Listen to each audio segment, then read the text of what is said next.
Naskah Ratu Paling Berkuasa, Elizabeth I, Catherine yang Agung, dan Wu Zetian adalah studi komparatif tentang bagaimana tiga wanita menaklukkan dunia patriarki yang dirancang untuk menghancurkan mereka. Bermula dari posisi yang nyaris tanpa harapan, Menara London, biara gundul, dan pernikahan yang menyiksa, mereka bangkit menggunakan kecerdasan manipulatif dan pencitraan yang brilian. Elizabeth I mengubah keperawanannya menjadi senjata diplomatik, The Virgin Queen. Wu Zetian menggunakan agama Buddha dan teror polisi rahasia untuk melegitimasi posisinya sebagai satu-satunya kaisar wanita Cina. Catherine yang Agung menggunakan pencerahan Eropa untuk menutupi kudeta berdarah terhadap suaminya sendiri. Meskipun mereka harus mengorbankan cinta, keluarga, dan moralitas dengan mengeksekusi kerabat sendiri, mereka berhasil membawa negaranya menuju zaman keemasan.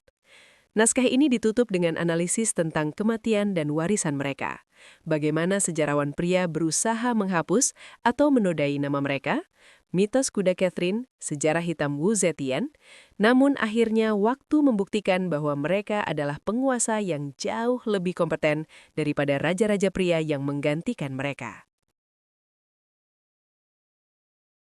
Setiap sejarah punya kisah yang tak pernah diceritakan sepenuhnya. Dan disinilah kita akan membukanya bersama. Selamat datang di channel Lemari Tua, tempat di mana masa lalu berbicara untuk masa kini. Jangan lupa like, komen, share, dan subscribe supaya kamu nggak ketinggalan cerita-cerita menarik berikutnya. Siapkan sabuk pengaman, kita akan masuk ke ceritanya. Minggu Palma, 1554. Sungai Thames, London. Hujan turun deras menyamarkan air mata seorang wanita muda berusia 20 tahun yang sedang digiring masuk ke gerbang pengkhianat, Traitor's Gate. Dia adalah Elizabeth Tudor. Di depannya menjulang Menara London, benteng batu kelabu yang dingin. Bagi keluarga Tudor, tempat ini bukan istana, melainkan ruang tunggu menuju kematian. Di tempat inilah ibunya, Anne Boleyn, dipenggal kepalanya karena tuduhan palsu. Sekarang, Elizabeth ada di sini, dituduh bersekongkol melawan kakak tirinya, Ratu Mary I. Elizabeth duduk di atas batu yang basah di gerbang itu, menolak untuk masuk. Tanah ini basah, katanya keras kepala, sebuah protes kecil dari seseorang yang nyawanya ada di ujung tanduk. Dia tahu, begitu pintu gerbang tertutup, dia mungkin tidak akan pernah keluar lagi dengan kepala menempel. Di belahan dunia lain dan di abad yang berbeda, dua wanita lain menghadapi Menara London mereka sendiri. Di Cina abad ke-7, seorang wanita bernama Wu Zetian sedang menatap pantulan dirinya di cermin perunggu. Tidak ada lagi sutra indah, tidak ada lagi riasan istana. Kepala indahnya telah dicukur gundul. Kaisar Taizong, suaminya, telah mangkat. Sesuai tradisi, semua selir yang tidak memiliki anak harus dibuang ke kuil Ganye untuk menjadi biarawati. Menghabiskan sisa hidup dalam doa dan kesunyian. Sementara itu, di Rusia abad ke-18, seorang putri Jerman bernama Sophie, yang kemudian mengganti nama menjadi Catherine, sedang menggigil di istana musim dingin Saint Petersburg. Dia tidak dipenjara secara fisik, tetapi dia dipenjara dalam pernikahan yang mengerikan. Suaminya, Peter III, adalah pria infantil yang lebih suka bermain boneka tentara di tempat tidur daripada menyentuh istrinya. Peter membenci dia. Ibu suri Elizabeth Petrovna memata-matai setiap geraknya. Catherine sendirian di negeri asing, dipaksa memeluk agama baru, ortodoks, belajar bahasa baru, dan bertahan hidup di tengah intrik istana yang bisa membunuhnya kapan saja. Aku tidak punya siapa-siapa, tulisnya dalam buku harian, kecuali ambisiku. Apa persamaan dari ketiga wanita ini sebelum mereka berkuasa? Mereka adalah korban yang menolak mati. Sejarah sering mencatat kejayaan mereka, tetapi melupakan periode inkubasi yang mengerikan ini. Periode di mana karakter mereka ditempa bukan oleh emas, tetapi oleh ketakutan. Elizabeth belajar satu hal di Menara London. Diam adalah emas. Ketika diinterogasi tentang keterlibatannya dalam pemberontakan Wyatt, Elizabeth tidak pernah terpancing. Dia mengukir kalimat terkenal di kaca jendela dengan berliannya. Much suspected of me, nothing proved can be. Banyak yang mencurigaiku, tak ada yang bisa dibuktikan. Dia belajar menjadi politisi yang licik, ambigu dan penuh perhitungan. Dia selamat karena dia tidak memberikan alasan bagi musuhnya untuk membunuhnya. Wu Zetian mengambil jalan yang berbeda. Jika Elizabeth bertahan dengan menjadi pasif, Wu bertahan dengan seduksi strategis. Di biara yang sunyi itu, Wu tahu dia harus keluar. Kesempatan itu datang ketika putra mendiang Kaisar, Kaisar Gaozong, datang berkunjung untuk membakar dupa. Wu Zetian dengan kepala gundul namun pesona yang tak pudar, berhasil menangis di hadapan Kaisar muda itu. Air mata itu, ditambah dengan koneksi masa lalu, mereka sempat memiliki hubungan platonis saat ayahnya masih hidup, membuka pintu biara. Wu Zetian tidak hanya kembali ke istana, dia kembali dengan rencana untuk menghancurkan siapapun yang pernah meremehkan dia. Catherine di Rusia memilih jalan ketiga, intelektualisme dan kesabaran. Sambil menunggu suaminya yang bodoh itu naik tahta dan mungkin menceraikan atau membunuhnya, Catherine membaca. Dia membaca Machiavelli, Tacitus, dan Montesquieu. Dia belajar bahasa Rusia lebih baik daripada suaminya sendiri. Dia berpuasa sesuai tradisi ortodoks. Dia membangun citra sebagai ibu Rusia yang salehah, kontras dengan suaminya yang membenci Rusia dan memuja Prusia. Catherine sedang menanam benih kudeta, bukan dengan pedang, tetapi dengan pesona publik. Ketiga wanita ini menghadapi satu momen krusial di mana mereka harus memilih, bertindak, atau mati. Bagi Catherine, momen itu datang pada Juli 1662. Suaminya Peter III baru saja naik tahta dan secara terbuka menghina Catherine di depan umum, bahkan berencana menangkap dia. Catherine tahu waktunya habis. Mengenakan seragam perwira pria yang dipinjam, Catherine menunggangi kuda putih memimpin pasukan pengawal elit Ismailovsky menuju Peterhof. Ini adalah perjudian total. Jika tentara tidak memihaknya, dia akan dieksekusi sebagai pengkhianat. Tapi tentara mencintainya. Mereka bersorak, "Hidup ibu ratu kecil kami." Peter III digulingkan tanpa perlawanan berarti dan tewas secara misterius beberapa hari kemudian. Catherine, si imigran Jerman, menjadi Tsarina Rusia. Bagi Elizabeth, momen itu adalah kematian kakaknya Mary I pada 1558. Tidak ada kudeta, tetapi transisinya sangat rapuh. Inggris bangkrut, terpecah oleh konflik agama dan dikelilingi musuh. Saat pembawa pesan berlutut memberitahunya bahwa dia kini ratu, Elizabeth mengutip Mazmur, "Ini adalah perbuatan Tuhan dan ajaib di mata kita." Dia tahu fakta bahwa dia masih hidup dan memiliki kepala utuh adalah sebuah mukjizat. Bagi Wu Zetian, jalannya lebih berdarah. Kembali ke istana sebagai selir, dia harus menyingkirkan Permaisuri Wang dan selir Xio. Sejarah yang ditulis musuh-musuhnya menuduh Wu Zetian mencekik bayinya sendiri dan menyalahkan Permaisuri Wang. Benar atau tidak, hasilnya efektif. Permaisuri Wang digulingkan dan Wu Zetian diangkat menjadi permaisuri. Namun, menjadi istri kaisar belum cukup. Ketika Kaisar Gaozong terkena stroke dan menjadi lemah, Wu Zetian mulai duduk di balik tirai mutiara, memerintah kekaisaran atas nama suaminya. Dia bukan lagi sekedar pendamping, dia adalah otak dari dinasti Tang.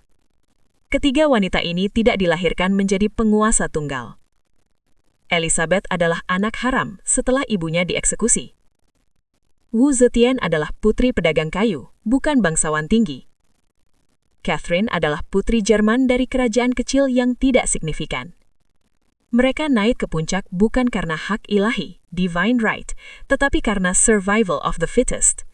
Pengalaman nyaris mati di masa muda memberikan perspektif yang tidak dimiliki raja pria manapun. Rasa paranoid yang sehat. Mereka tahu bahwa kekuasaan itu rapuh. Mereka tahu bahwa senyuman di istana seringkali menyembunyikan beladi.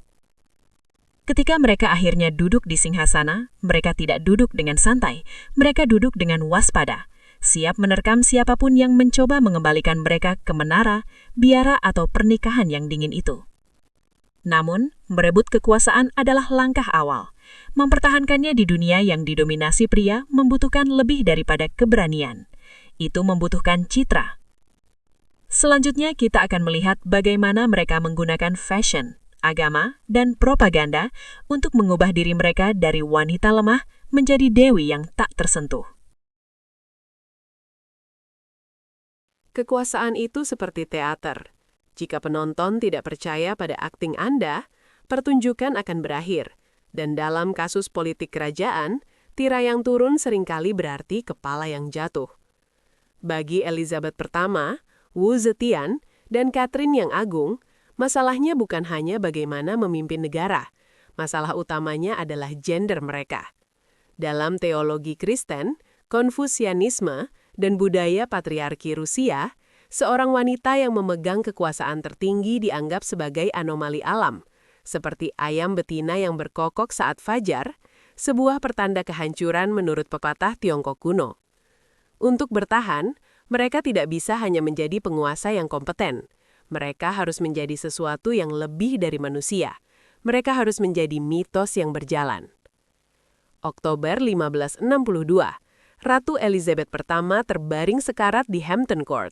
Dia terserang cacar atau smallpox. Demam tinggi membakar tubuhnya, dan kulitnya mulai dipenuhi bintik-bintik merah yang mengerikan. Para dokter kerajaan sudah putus asa. Dewan Penasihat mulai panik membahas suksesi. Tapi Elizabeth, si penyintas sejati, menolak mati. Dia pulih, namun penyakit itu meninggalkan jejak permanen. Wajahnya yang dulu mulus kini berlubang-lubang bekas cacar. Rambut merahnya yang indah menipis drastis.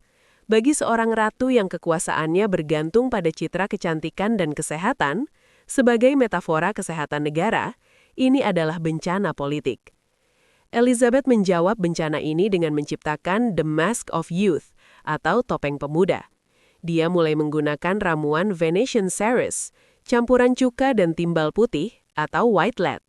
Dia melapisi wajahnya dengan cat putih tebal ini untuk menutupi bekas luka, memberikan tampilan kulit porselen yang sempurna namun mati rasa.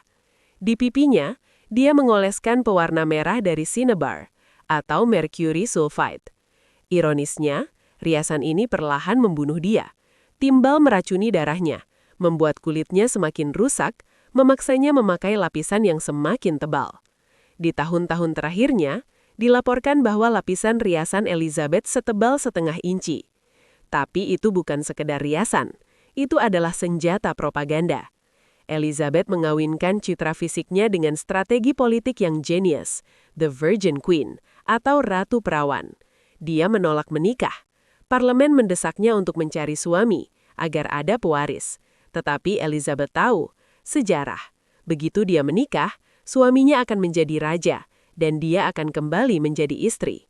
Dia melihat apa yang terjadi pada kakaknya, Mary I, yang kekuasaannya melemah setelah menikahi Raja Spanyol. "Aku sudah menikah," kata Elizabeth sambil menunjuk cincin penobatannya, dengan kerajaan Inggris. Dia mengubah dirinya menjadi ikon religius. Di Inggris yang baru saja menjadi Protestan dan menghapus pemujaan terhadap perawan Maria, Elizabeth mengisi kekosongan itu. Dia adalah perawan Maria sekuler. Dalam lukisan-lukisan istana, seperti The Rainbow Portrait, dia digambarkan tanpa kerutan, memegang pelangi, mengenakan gaun yang dipenuhi mata dan telinga, simbol bahwa dia melihat dan mendengar segalanya. Puncak dari teater ini terjadi di Tilbury pada tahun 1588, saat armada Spanyol bersiap menyerang. Elizabeth mengenakan pelat dada baja di atas gaun beludrunya, menunggangi kuda putih di hadapan pasukannya dan berteriak, "Aku tahu aku memiliki tubuh seorang wanita yang lemah dan rapuh, tetapi aku memiliki hati dan perut seorang raja, dan Raja Inggris pula." Dia mengakui gendernya, lalu melampauinya. Dia bukan pria, bukan wanita. Dia adalah Inggris itu sendiri. Jika Elizabeth memanipulasi citra fisiknya, Wu Zetian memanipulasi alam semesta itu sendiri. Tantangan Wu Zetian jauh lebih berat. Konfusianisme secara eksplisit melarang wanita memerintah. Tidak ada preseden dalam sejarah Cina. Maka Wu Zetian melakukan langkah radikal. Dia mengganti sistem operasi kekaisaran. Dia berpaling dari Konfusianisme dan memeluk Buddhisme. Dia menemukan, atau mungkin memerintahkan biksu untuk memalsukan sebuah naskah kuno bernama Sutra Awan Besar, The Great Cloud Sutra. Sutra ini meramalkan bahwa Maitreya, atau Buddha masa depan, akan bereinkarnasi sebagai seorang penguasa wanita yang akan membawa utopia ke dunia. Wu tidak hanya mengaku sebagai kaisar, dia memproklamirkan dirinya sebagai Maitreya yang hidup. Ini memberinya legitimasi ilahi yang tidak bisa dibantah oleh sarjana Konfusianis manapun. Siapa yang berani mendebat Buddha? Tapi Wu tidak berhenti di situ. Dia ingin meninggalkan jejaknya pada hal yang paling mendasar dalam peradaban Cina, tulisan. Dia menciptakan karakter huruf baru, yang dikenal sebagai Zetian Characters. Dia mengubah sekitar 20 karakter Tiongkok standar. Yang paling terkenal adalah karakter untuk namanya sendiri, Zhao. Karakter ini terdiri dari matahari dan bulan yang berada di atas langit atau ruang kosong. Filosofinya jelas, kekuasaannya melingkupi siang dan malam, setara dengan benda langit, menerangi seluruh dunia.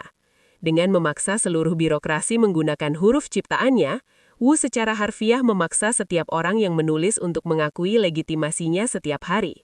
Itu adalah branding pada level psikolinguistik. Puncak propagandanya adalah ritual Feng Shen di Mountain Tai. Ini adalah upacara pengorbanan tertinggi kepada langit dan bumi yang biasanya hanya dilakukan oleh kaisar pria. Wu Zetian memimpin upacara itu, tetapi dengan twist. Dia melibatkan wanita dalam ritual itu, menantang ribuan tahun tradisi patriarki. Dia menyatakan bahwa era baru, dinasti Zhou, nama dinasti barunya, telah bermula. Di Rusia, Catherine menghadapi masalah yang berbeda. Dia adalah orang asing. Dia seorang Jerman yang merebut tahta dengan membunuh suami yang sah, Tsar Peter III. Di mata banyak orang, dia adalah usurper atau perampas kekuasaan. Catherine tidak bisa menggunakan mistisisme agama seperti Wu Zetian atau kultus keperawanan seperti Elizabeth, karena Catherine jelas bukan perawan dan memiliki banyak kekasih. Jadi Catherine memilih topeng yang paling canggih, pencerahan. Dia mencitrakan dirinya sebagai Raja Filosof atau Philosopher Queen. Dia memulai korespondensi surat-menyurat dengan pemikir terbaik di Eropa saat itu, Voltaire, Diderot, dan Montesquieu. Catherine sangat cerdas. Dia tahu Voltaire adalah influencer terbesar di Eropa abad ke-18. Dengan memuji Voltaire dan mengiriminya uang, Voltaire membalas dengan memujinya sebagai Semiramis dari Rusia atau Minerva dari Utara, Dewi Kebijaksanaan. Ketika Denis Diderot, penyusun ensiklopedi terkenal, jatuh miskin dan ingin menjual perpustakaannya demi mahar kawin putrinya, Catherine melakukan langkah PR brilian. Dia membeli perpustakaan Diderot dengan harga tinggi, tetapi meminta Diderot untuk tetap menyimpan buku-buku itu di Paris dan mengangkatnya sebagai pustakawan pribadi dengan gaji besar. Berita ini meledak di seluruh salon Eropa. Lihatlah, kata orang-orang. Tsarina dari Rusia yang barbar itu ternyata lebih beradab daripada raja-raja Prancis kita. Catherine mengubah narasi. Dia bukan lagi pembunuh suami. Dia adalah penyelamat peradaban yang membawa Rusia keluar dari kegelapan. Di dalam negeri, dia menggunakan seni dan arsitektur sebagai propaganda. Dia mendirikan patung The Bronze Horseman atau penunggang kuda berung untuk menghormati Peter yang Agung. Di alas patung itu, dia menuliskan kalimat sederhana namun kuat dalam bahasa Latin. Petro Primo, Catarina Secunda. Pesan subliminalnya jenius. Dia memposisikan dirinya sebagai penerus langsung dan satu-satunya yang sah dari kaisar terbesar Rusia, melompati semua penguasa, termasuk suaminya, yang ada di antara mereka. Dia mengklaim legitimasi melalui asosiasi. Ketiga wanita ini memahami satu kebenaran pahit. Di dunia pria, seorang wanita tidak boleh terlihat biasa saja. Jika Elizabeth tampil tanpa riasan, dia hanyalah wanita tua yang sakit. Jika Wu Zetian tidak menjadi Buddha, dia hanyalah janda kaisar yang ambisius. Jika Catherine tidak menjadi filosof, dia hanyalah orang Jerman yang tersesat. Mereka membangun panggung yang begitu megah, topeng yang begitu tebal, dan cerita yang begitu memekuk, sehingga rakyat lupa bahwa di balik jubah kekaisaran itu ada manusia biasa yang penuh ketakutan dan hasrat. Mereka berhasil menaklukkan ruang publik. Namun kemenangan di ruang publik seringkali menuntut biaya mahal. Di ruang privat, topeng-topeng itu menyembunyikan kesepian yang mendalam. Di balik tahta Gonor, ada kamar tidur yang dingin, atau kadang-kadang terlalu panas. Selanjutnya, kita akan melangkah masuk ke balik tirai sutra itu. Kita akan melihat bagaimana ketiga ratu ini menangani satu-satunya hal yang tidak bisa mereka kendalikan sepenuhnya, cinta dan laki-laki. Apakah para pria di sekitar mereka adalah kekasih sejati, atau sekedar alat politik lain yang bisa dibuang? Bagi seorang raja pria, memiliki banyak kekasih adalah tanda virilitas. Gundik raja seringkali memiliki status sosial yang tinggi. Namun, bagi seorang ratu yang berkuasa, Queen Regnant, cinta adalah ladang ranjau. Kamar tidur ratu bukanlah ruang privasi, itu adalah ruang negara. Siapa yang tidur di sana bisa menentukan nasib bangsa. Jika ratu menikah, suaminya akan menuntut mahkota, seperti Mary I dan Philip dari Spanyol. Jika ratu punya kekasih gelap, dia akan dituduh sebagai pelacur dan legitimasi moralnya hancur. Elizabeth I, Catherine yang Agung, dan Wu Zetian mengambil 3 jalan yang sangat berbeda dalam menavigasi labirin hasrat ini. Satu memilih menutup hatinya, satu memilih mengelola kekasihnya seperti staf, dan satu lagi memilih membalikan tatanan alam. Elizabeth I mencintai Robert Dudley. Itu adalah rahasia umum di seluruh Eropa. Mereka sudah saling kenal sejak masa kanak-kanak, di penjara di Menara London pada waktu yang hampir sama. Dudley tinggi, tampan, atletis, dan satu-satunya orang yang bisa membuat Elizabeth tertawa lepas di tengah tekanan istana yang mencekik. Dudley adalah kuda, Master of the Horse sang ratu. Kedekatan fisik mereka memicu skandal. Duta Besar Spanyol melaporkan dengan nada jijik bahwa ratu menyentuh leher Dudley di depan umum. Namun ada satu hal yang menghalangi mereka. Dudley sudah menikah, dan Elizabeth adalah ratu yang harus menjaga citra perawan. Lalu pada tahun 1560, istri Dudley, Amy Robsart, ditemukan tewas dengan leher patah di dasar tangga rumahnya. Kecelakaan, bunuh diri, atau pembunuhan demi memuluskan jalan bagi Dudley untuk menikahi ratu? Inggris gempar. Jika Elizabeth menikahi Dudley sekarang, dia akan dituduh bersekongkol membunuh istri kekasihnya.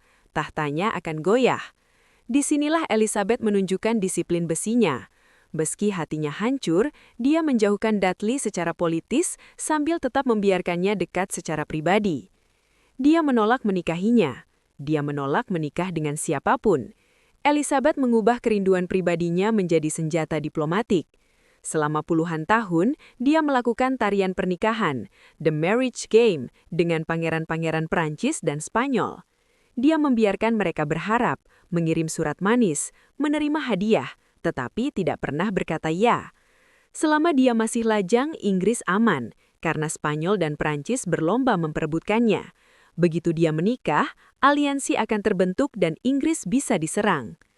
Aku akan mati sebagai perawan, katanya, tetapi hatinya tetap milik Dudley. Ketika Dudley meninggal, Elizabeth mengunci diri di kamarnya selama berhari-hari.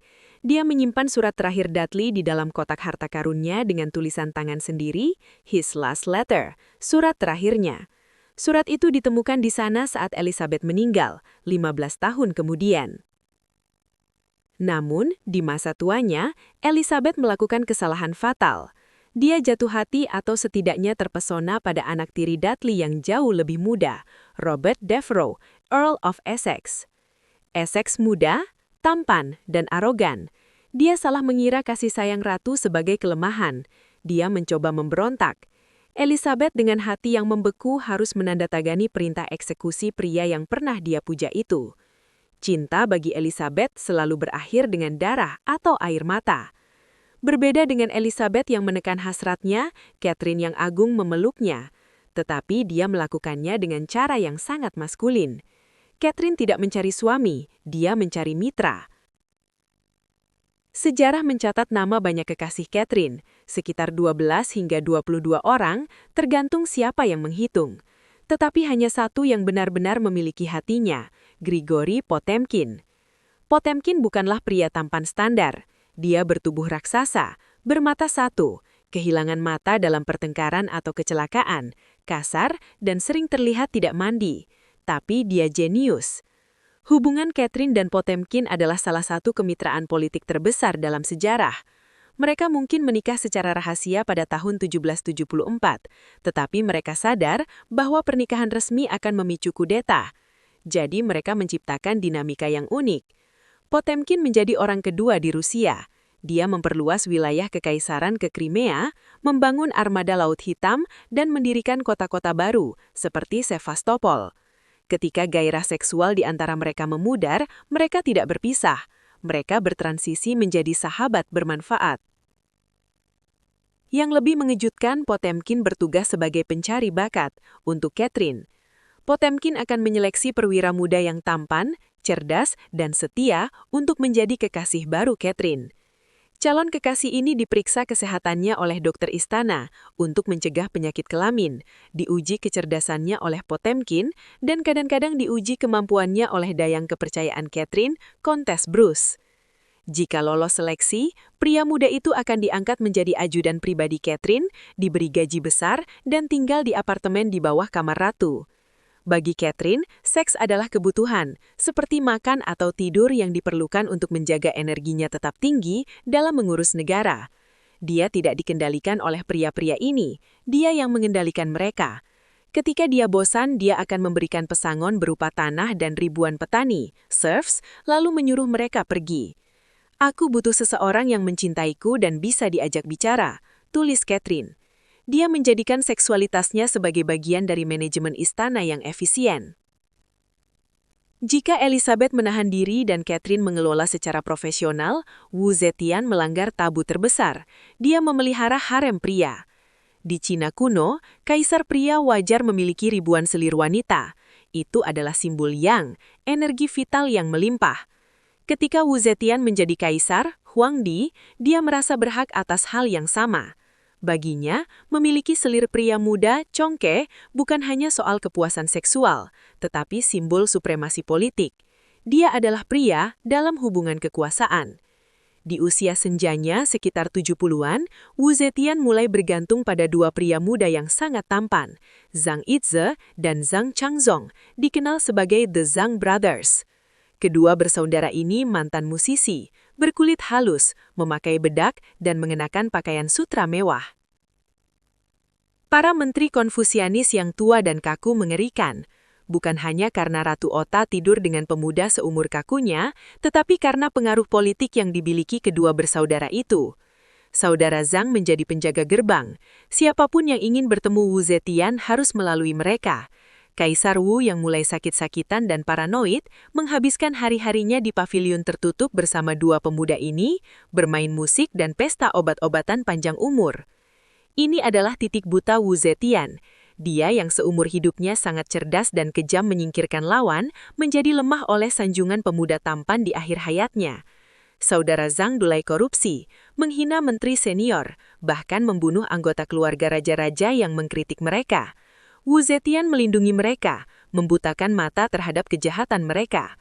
Bunga teratai luncur dari lumpur, kata Wu Zetian membela mereka, menyiratkan bahwa keindahan para pemuda itu memberinya energi hidup di tengah politik yang kotor. Ketergantungan ini menjadi senjata bagi musuh-musuhnya. Para jenderal dan menteri senior melihat bahwa Wu Zetian telah kehilangan penilaian objektifnya. Isu moralitas tentang pencabulan di istana menjadi bahan bakar sempurna untuk kudeta. Pada akhirnya bukan kebijakan pajaknya atau perangnya yang menjatuhkannya, tetapi ketidakmampuannya memisahkan ranjang dari negara di usia tua. Ketika kita membandingkan ketiganya, terlihat jelas betapa tidak adilnya sejarah memperlakukan wanita. Louis XIV Prancis memiliki puluhan gundik dan disebut Raja Matahari. Catherine yang agung memiliki kekasih terpilih dan disebut nimfomaniak oleh sejarawan pria selama berabad-abad, termasuk mitos palsu bahwa dia mati saat berhubungan seks dengan kuda. Elizabeth I memilih untuk mengebiri kehidupan pribadinya, menikah dengan Inggris, karena dia tahu bahwa masyarakat tidak akan menerima ratu yang memiliki hasrat seksual aktif. Dia harus menjadi suci agar dihormati. Wu Zetian mencoba menantang norma itu dengan mengadopsi gaya hidup kaisar pria sepenuhnya, tetapi kultur Cina saat itu belum siap. Harem prianya dianggap sebagai tanda kegilaan dan dekadensi, bukan virilitas. Ketiga wanita ini membuktikan bahwa bagi penguasa wanita, cinta adalah kelemahan struktural. Pria di sekitar mereka bisa menjadi aset, seperti Potemkin, bisa menjadi ancaman, seperti Essex, atau bisa menjadi parasit, seperti Zhang bersaudara. Kecerdasan emosional untuk membedakan ketiganya adalah kunci kelangsungan hidup mereka. Namun cinta hanyalah salah satu dari sekian banyak bahaya. Terkadang ancaman tidak datang dari kekasih, tapi dari saingan politik yang memiliki klaim sah atas tahta. Dan ketika ancaman itu muncul, ketiga wanita ini menunjukkan bahwa mereka mampu melakukan kekerasan yang membuat raja pria pun bergidik. Selanjutnya kita akan melihat sisi tergelap mereka, momen ketika mereka harus menandatangani surat death mati keluarga sendiri untuk mempertahankan mahkota. Kita akan membahas eksekusi Mary Queen of Scots, pembunuhan Peter Tree, dan pembersihan berdarah klan Lee. Ada pepatah lama di koridor kekuasaan. Anda tidak bisa membuat omelet tanpa memecahkan telur. Namun, bagi seorang ratu yang berkuasa, pepatah itu lebih mengerikan. Anda tidak bisa mempertahankan mahkota tanpa memenggal kepala. Ini adalah dilema moral terbesar bagi Elizabeth I, Wu Zetian, dan Catherine yang Agung. Secara naluriah, wanita seringkali dikaitkan dengan peran pemberi kehidupan, ibu. Namun, sebagai kepala negara, tugas utama mereka adalah menjadi hakim kematian. Musuh negara tidak peduli pada gender penguasa, mereka hanya peduli pada kelemahan. Jika mereka menggunakan bedak dan mereka menggunakan cinta, maka mereka menggunakan kapak algojo. Perbedaannya terletak pada gaya eksekusinya. Elizabeth melakukannya dengan tangan gemetar, Wu Zetian melakukannya dengan sistem teror yang efisien, dan Catherine melakukannya dengan penyangkalan yang dingin. Februari 1587, Kastil Fotheringhay. Di tengah aula besar yang dingin, seorang wanita berbaju hitam berlutut. Dia adalah Mary, Queen of Scots, Ratu Skotlandia. Dia bukan rakyat jelata, dia adalah sepupu Elizabeth, seorang ratu yang diurapi Tuhan dan memiliki klaim yang sah atas tahta Inggris. Selama 19 tahun, Elizabeth memenjarakan Mary. Bagi Elizabeth, membunuh Mary adalah mimpi buruk teologis. Raja adalah wakil Tuhan, pikir Elizabeth. Jika aku membunuh seorang ratu, aku mengajarkan rakyatku bahwa kepala seorang penguasa boleh dipenggal. Ini preseden yang berbahaya. Elizabeth bimbang. Dia menolak menandatangani surat kematian, dan menangis di kamarnya. Dia berharap Mary mati karena sebab alamiah. Atau lebih gelap lagi, dia berharap penjaga penjara Mary mengurusnya diam-diam agar tangan Elizabeth tetap bersih. Tapi Mary tidak mau mati diam-diam. Dia terlibat dalam Babington Plot, sebuah konspirasi untuk membunuh Elizabeth. Buktinya tak terbantahkan. Akhirnya, didesak oleh parlemen dan ketakutan akan invasi Spanyol, Elizabeth menandatangani surat itu. Tapi segera setelah tintanya kering, dia mencoba membatalkannya. Terlambat. Dewan penasihatnya mengirim surat itu secara rahasia agar eksekusi segera dilakukan. Adegan eksekusi Mary adalah teater horor yang sempurna. Saat Mary melepas jubah hitamnya, dia mengenakan gaun merah tua di dalamnya, warna martir Katolik. Dia memposisikan dirinya sebagai korban kezaliman Protestan. Algojo yang gugup butuh 2 kali ayunan kapak untuk memisahkan kepala Mary. Ketika dia akhirnya mengangkat kepala itu dan berteriak, "Tuhan selamatkan Ratu," kepala itu terlepas dari rambutnya dan menggelinding di lantai.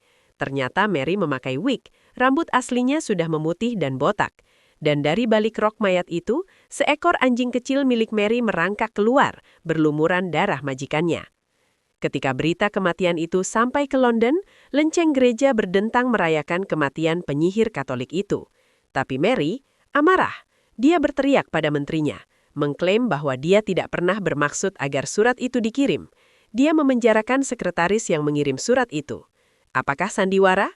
Sebagian besar sejarawan setuju. Ya, Elizabeth membutuhkan kematian Mary demi keamanan Inggris. Tetapi dia membutuhkan tangan bersih demi jiwanya sendiri. Dia mencuci tangannya dengan menyalahkan bawahan. Jika Elizabeth ragu-ragu, Wu Zetian tidak kenal kata ragu. Di China, Wu menghadapi musuh yang jauh lebih banyak. Aristokrasi lama dan klan Li, keluarga kerajaan Tang. Mereka membencinya bukan karena agama, tapi karena dia adalah wanita yang merebut tahta naga. Wu Zetian sadar dia tidak bisa melawan mereka satu persatu.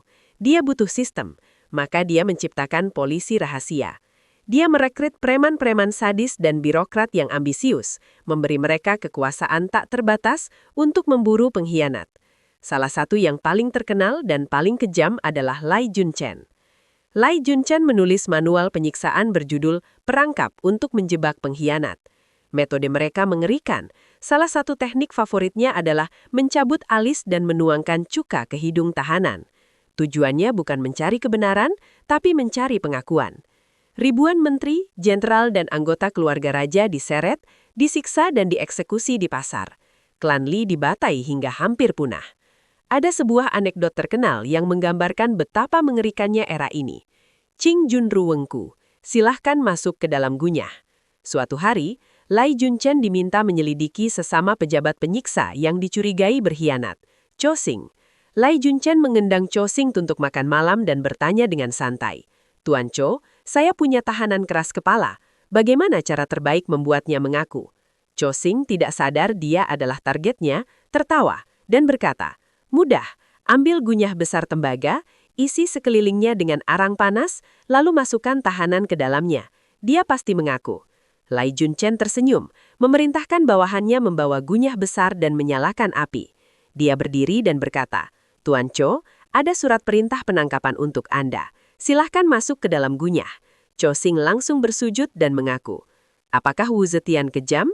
Ya, tapi sejarawan modern melihat teror Wu Zetian sebagai langkah rasional. Dia sedang melakukan revolusi sosial. Dia menghancurkan aristokrasi militer lama yang berbasis keturunan dan menggantinya dengan birokrat sarjana yang dipilih melalui ujian sipil. Orang-orang baru ini setia padanya karena karier mereka bergantung pada Wu Zetian, bukan pada nama keluarga mereka. Darah dari bangsawan lama adalah pupuk bagi meritokrasi China. Kembali ke Rusia, Catherine menghadapi jenis ancaman yang berbeda, mantan zar yang masih hidup. Setelah kudeta 1762, suaminya Peter III ditahan di Ropsha. 8 hari kemudian, Peter mati. Pengumuman resmi istana menyatakan Peter mati karena kolik wasir berat dan serangan stroke apoplektik. Tidak ada yang percaya. Di seluruh Eropa orang berbisik, hati-hati dengan kolik wasir di Rusia, itu mematikan. Kebenaran yang lebih mungkin, Peter dicekik dalam perkelahian mabuk oleh Alexei Orlov, saudara kekasih Catherine. Apakah Catherine memerintahkannya? Tidak ada bukti tertulis, seperti Elizabeth, tapi dia juga tidak menghukum pembunuhnya. Dia menerima kematian itu sebagai ketetapan Tuhan yang membebaskan Rusia. Tapi kasus yang lebih dingin terjadi 2 tahun kemudian, melibatkan Ivan VI. Ivan VI adalah zar yang digulingkan saat masih bayi, puluhan tahun sebelum Catherine datang. Seumur hidupnya, pemuda usia 23 tahun ini dikurung dalam sel isolasi benteng Schlisselburg. Dia tidak pernah melihat matahari, tidak tahu siapa dirinya, dan hampir gila. Dia adalah pria bertopeng besi versi Rusia, hantu hidup yang menjadi ancaman bagi legitimasi Catherine. Catherine memberikan instruksi rahasia kepada penjaga penjara. Jika ada upaya penyelamatan, tahanan nomor 1, Ivan, tidak boleh diserahkan hidup-hidup. Tahun 1764, seorang letnan bernama Mirovic mencoba melakukan kudeta untuk membebaskan Ivan VI dan mengangkatnya kembali menjadi zar. Saat Mirovic mendobrak pintu sel, dia menemukan Ivan VI sudah mati dengan pedang menancap di dada. Para penjaga telah mematuhi perintah Catherine. Bunuh dulu, tanya kemudian. Catherine menyebut insiden itu sebagai takdir yang menyedihkan. Tapi bagi dunia, pesan itu jelas. Jangan coba-coba menggoyangkan tahta wanita Jerman ini. Dia tidak akan ragu membunuh seorang pemuda tak berdosa demi kestabilan negara. Ketika seorang raja wanita membunuh saingannya, sejarah menyebutnya tegas. Ketika seorang ratu melakukannya, sejarah menyebutnya kejam atau monster.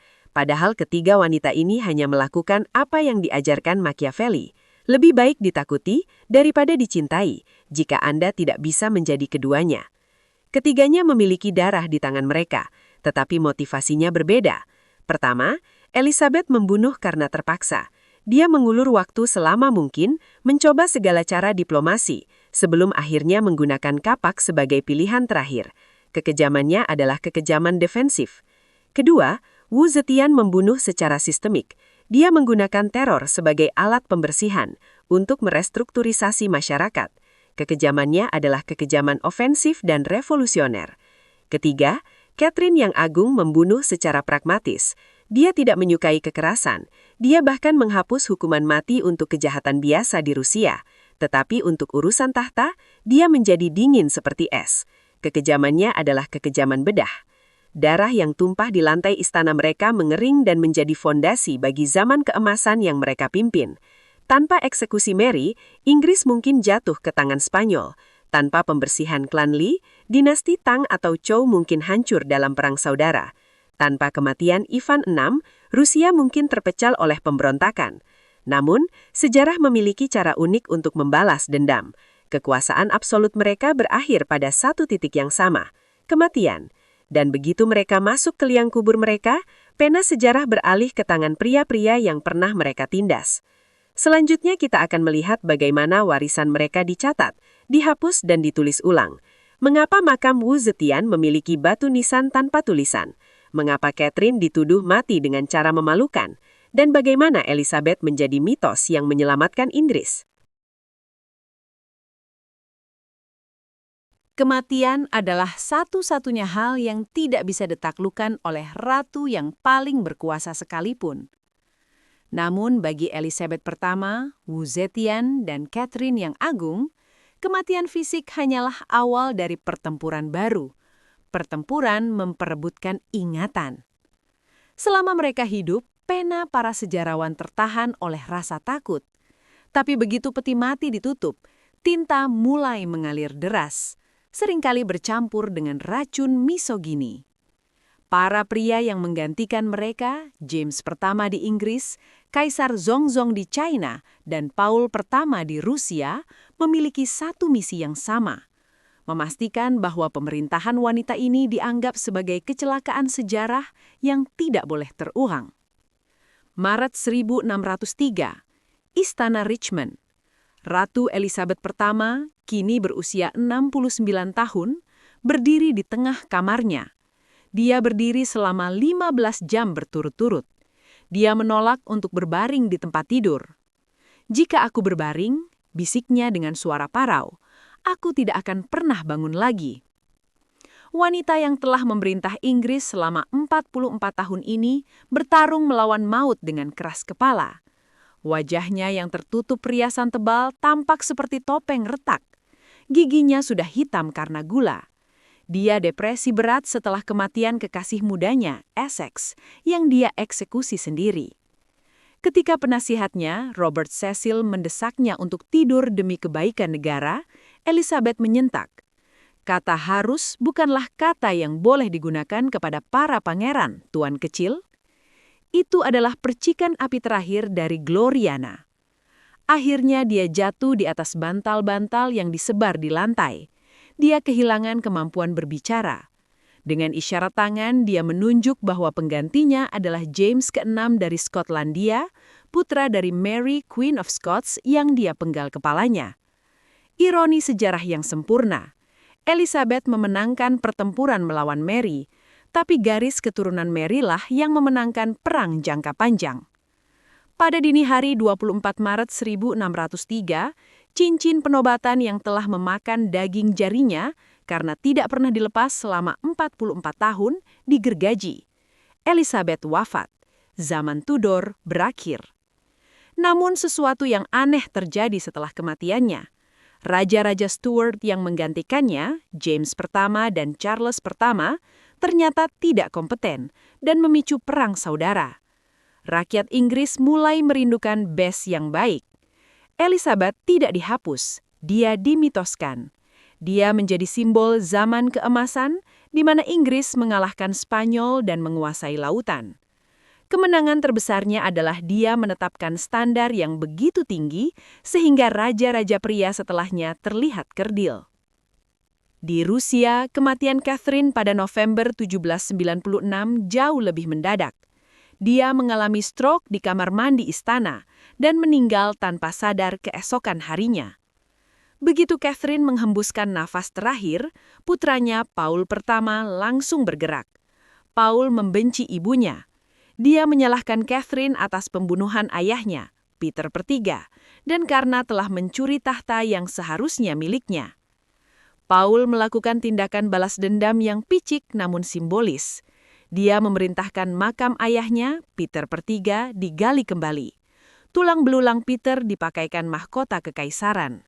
Kemudian Paul memaksa para pembunuh ayahnya yang masih hidup untuk bermarsir membawa peti mati Peter dalam prosesi pemakaman kenegaraan dan menguburkan Peter tepat di samping Catherine. Pesan Paul jelas, "Kau membunuhnya dalam hidup, tapi aku menyatukan kalian dalam kematian." Kemudian Paul mengeluarkan hukum Pauline yang melarang wanita naik tahta Rusia selamanya. Dia ingin memastikan tidak akan ada lagi Catherine yang lain. Namun upaya pembunuhan karakter yang paling keji datang dari gosip jalanan Eropa, bukan dari hukum Paul. Segera setelah kematiannya, menyebar rumor fitnah bahwa Catherine meninggal saat mencoba berhubungan seks dengan seekor kuda jantan yang dikerek dengan tali. Ini adalah kebohongan total. Catherine meninggal di lantai kamar mandi karena stroke. Mitos kuda ini diciptakan oleh musuh-musuhnya di Prancis, pasca Revolusi Prancis, untuk merendahkan Catherine. Ini adalah serangan seksual klasik terhadap wanita berkuasa. Karena mereka tidak bisa menyerang kecerdasannya, yang diakui jenius, mereka menyerang moralitas seksualnya. Mereka mengubah citra ratu filsuf menjadi binatang bernafsu. Selama berabad-abad, lejokan kotor ini menutupi prestasi Catherine sebagai pembangun negara Rusia modern. Nasib Wu Zetian adalah yang paling kompleks. Pada tahun 705 Masehi, sebuah kudeta istana yang dipimpin oleh menterinya sendiri dan direstui putranya membunuh kekasih mudanya, Zhang bersaudara. Pasukan mengepung kamar mandi Wu Zetian yang sakit parah. Mereka memaksanya turun tahta. Wu Zetian yang saat itu berusia 80-an tahun menyerah. Dia membiarkan dinasti Zhou-nya mati bersamanya. Dalam dekret terakhirnya, dia melakukan langkah yang mengejutkan. Dia melepaskan gelar kaisar dan meminta dimakamkan sebagai permaisuri di samping suaminya, Kaisar Gaozong. Dia juga meminta pengampunan bagi musuh-musuh yang pernah dia eksekusi. Dia dimakamkan di Mausoleum Qianling. Di depan makamnya, berdiri batu nisan raksasa setinggi 7,5 meter yang diukir dengan naga dan singa. Biasanya batu nisan kaisar dipenuhi ribuan huruf yang memuji prestasinya. Tapi nisan Wu Zetian kosong, polos, tanpa satu huruf pun. Ini dikenal sebagai prasasti tanpa huruf. Ada banyak teori mengapa nisan itu kosong. Apakah para sejarawan pria menolak menulis pujian untuknya? Ataukah seperti yang diyakini banyak orang, apakah itu wasiat Wu Zetian sendiri? Sebuah pernyataan arogan sekaligus rendah hati. Prestasiku terlalu besar untuk ditulis dengan kata-kata. Biarlah sejarah yang menilainya sendiri. Dan sejarah pun menilainya dengan kejam. Selama 1000 tahun, sejarawan Konfusius seperti Sima Guang menjadikan Wu Zetian sebagai contoh monster. Dia membunuh kakaknya, membantai kakaknya, meracuni ibunya, tulis kronik Ancik. Dia digambarkan sebagai pelacur darah dingin yang membawa kekacauan. Baru pada abad ke-20, pandangan ini berubah. Istri Mao Zedong Jiangqing mengangkat kembali isim Wu Zetian sebagai simbol wanita revolusioner yang melawan feodalisme. Sejarawan modern kini mengakui bahwa di bawah terornya, populasi China berlipat ganda, ekonomi stabil, dan jalan sutra dibuka kembali. Prasasti kosong itu akhirnya diisi oleh apresiasi zaman modern. Ketika kita melihat kembali kehidupan Elizabeth pertama, Catherine yang Agung, dan Wu Zetian, kita melihat pola yang sama berulang di 3 benua berbeda. 1. Masa muda yang berbahaya. Mereka semua adalah penyelamat trauma, penjara, biara, pernikahan paksa. 2. Kecerdasan manipulatif. Mereka menggunakan masker, perawan, Buddha, filsuf untuk melegitimasi kekuasaan yang tidak wajar bagi wanita. 3. Pengorbanan pribadi. Mereka mengorbankan cinta, keluarga, dan reputasi moral demi stabilitas negara. Apakah mereka feminis? Tidak, dalam pengertian modern. Mereka tidak mencoba membebaskan wanita lain. Mereka hanya membebaskan diri mereka sendiri. Catherine mempertegas perbudakan petani. Elizabeth tidak melakukan apa-apa untuk hak hukum wanita Inggris. Wu Zetian tetap menggunakan struktur patriarkal kekaisaran. Mereka adalah pria kehormatan di dunia pria, eksepsi yang membuktikan aturan. Namun keberadaan mereka sendiri adalah revolusi. Di zaman di mana wanita dianggap tidak memiliki kapasitas intelektual untuk memimpin, mereka memimpin lebih baik daripada pria di sekitar mereka. Elizabeth mewariskan Inggris yang menjadi penguasa laut dunia. Catherine mewariskan Rusia yang menjadi raksasa Eropa. Wu Zetian mewariskan China yang mencapai puncak kebudayaan di dinasti Tang. Hari ini jika Anda berkunjung ke Westminster Abbey, Anda akan melihat makam Elizabeth pertama. Dia dimakamkan tepat di atas peti mati kakaknya, Mary pertama. Di atas batu nisan mereka tertulis dalam bahasa Latin, "Rekan dalam tahta dan kubur, di sini kami berbaring, dua bersaudara, dalam harapan akan kebangkitan." Pada akhirnya, kematian menyatukan apa yang dipisahkan oleh politik. Jika Anda ke St. Petersburg, patung Catherine berdiri gagah memandang kota yang dia bangun, sementara tulang belulang suaminya yang dia gulingkan terbaring bisu di sampingnya. Dan di Xi'an, batu nisan kosong Wu Zetian masih berdiri tegak, menantang angin dan hujan, menolak untuk diberi label oleh siapapun. Kisah mereka adalah pengingat abadi bahwa kekuasaan tidak memiliki gender. Ambisi, kekejaman, dan kejeniusan adalah sifat manusia yang universal. Mereka adalah anomali yang menakutkan untuk zamannya, tetapi inspirasi untuk zaman kita. Mereka membuktikan bahwa ketika seorang wanita diberi kesempatan atau merebutnya, dia bisa menjadi matahari yang menghangatkan bumi atau api yang membakar segalanya hingga rata dengan tanah. 3 ratu, 3 takdir, 1 warisan, bertahan hidup.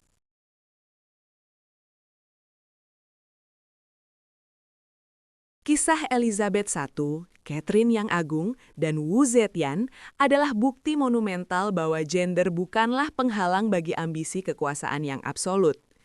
Ketiga wanita ini tidak hanya bertahan hidup dari sistem yang dirancang untuk membungkam mereka, penjara menara London, biara yang sunyi, dan pernikahan politik yang dingin, tetapi mereka juga berhasil membajak sistem tersebut. Dengan menggunakan strategi pencitraan yang jenius, mulai dari ratu perawan yang suci hingga Maitreya yang ilahi, mereka menciptakan legitimasi di mana tidak ada preseden bagi wanita untuk memerintah. Namun harga yang mereka bayar untuk tahta tersebut sangatlah mahal. Hilangnya privasi, pengorbanan cinta sejati, dan noda darah di tangan mereka sendiri. Eksekusi Mary Queen of Scots, pembunuhan Peter III, dan pembersihan klan Lee menunjukkan sisi Machiavellian yang brutal namun pragmatus, menegaskan bahwa dalam permainan tahta, belas kasihan seringkali berarti bunuh diri. Mereka membuktikan bahwa wanita bisa menjadi sekejam dan seefektif raja pria manapun dalam menjaga stabilitas negara. Pada akhirnya, warisan mereka melampaui upaya para sejarawan pria yang mencoba menodai nama mereka dengan rumor skandal seksual dan fitnah. Zaman keemasan Inggris, ekspansi kekaisaran Rusia, dan kemakmuran dinasti Tang adalah monumen nyata yang tidak bisa dihapus. Prasasti tanpa huruf di makam Wu Zetian menjadi simbol paling puitis dari perjalanan mereka, sebuah kebesaran yang terlalu luas untuk diringkas oleh kata-kata, berdiri tegak menantang penilaian zaman. Masuklah ke balik tirai beludru istana, di mana bedak tebal menutupi bekas cacar dan senyuman manis menyembunyikan belati. Naskah ini akan membawa Anda menelusuri lorong gelap sejarah 3 ratu terbesar dunia, mengungkap bagaimana mereka memanipulasi cinta, membunuh saingan, dan menulis ulang takdir mereka sendiri. Jangan hanya melihat mereka sebagai lukisan kaku di dinding museum. Temukan manusia sejati di balik mitosnya, wanita-wanita yang menolak untuk patuh dan memilih untuk memerintah. Baca kisah lengkap pertempuran gender paling epik dalam sejarah ini sekarang juga.